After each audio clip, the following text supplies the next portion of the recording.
everyone, welcome back to Word of the Lion. This is Hope and Karen and Hope. And today we're going to be speaking about Hebrews 11. So Hope is going to start us off.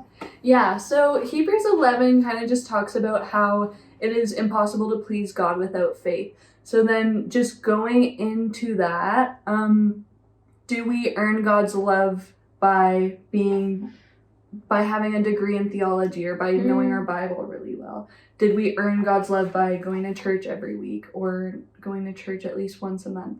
The answer is no. I'm sure he would be happy that we were doing either of those things anyway, but it says in Hebrews 11 that it's impossible to please God without faith. So then what does that look like in our lives? So to continue with Hebrews 11, it says, or it just kind of talks about all the people in the Bible like before that point, and it talks about how all of them are commended for their faith, and it's not just because they had good works. Like lots of times when God chose someone in the Bible, they had something that they were super insecure about. So for example, Moses was afraid of public speaking, and he was asked to lead the Israelites, and he was like, no, I'm too afraid to do that. Like he just felt like he was weak in that area, and God still commends those people, and he doesn't say, oh, he was a good public speaker, and it doesn't say, oh, he led the Israelites. It literally says because of his faith, because of his faith, and it says that because of their faith. In Hebrews 11, it just keeps saying because of their faith. So it goes to show that we as regular people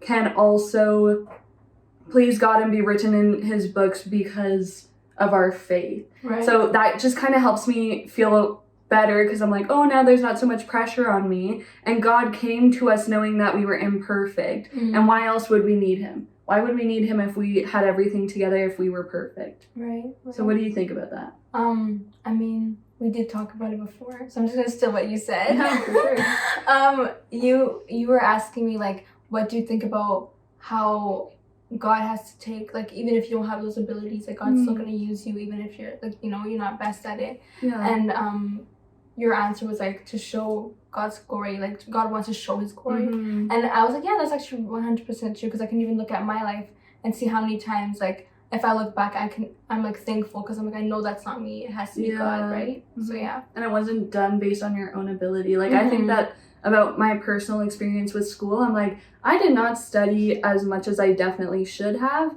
but I still had faith that God was going to bring me through it. And then that's him showing off. He's like, okay, like I did it, even though we're not good enough, he still is strong where we're weak. And that is one of the most comforting things I think that we can just take from this, is that there's nothing we can do that can earn God's love. And that can kind of like, we put so much pressure on ourselves to do perfect, especially if we're leading people or if we have like a big responsibility. But it's like, if we partner with God in that and just say like, God, I know that you're strong where I'm weak, and having faith in that, then that itself pleases God. So it's just the fact that we don't have to have everything together in order to please him. And that is just, it's comforting to me. I even think like just it's recognizing God's authority itself, like that God has that authority and God has that power to act on our behalf. It like that itself is what's comforting to me, because if I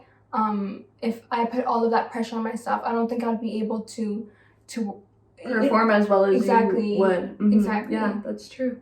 So, okay, well, we're gonna end that, and this was a shorter one because we know that people my age, our age, do not like long videos. So we decided to keep a short one for you guys, and then we will see you again in the next week.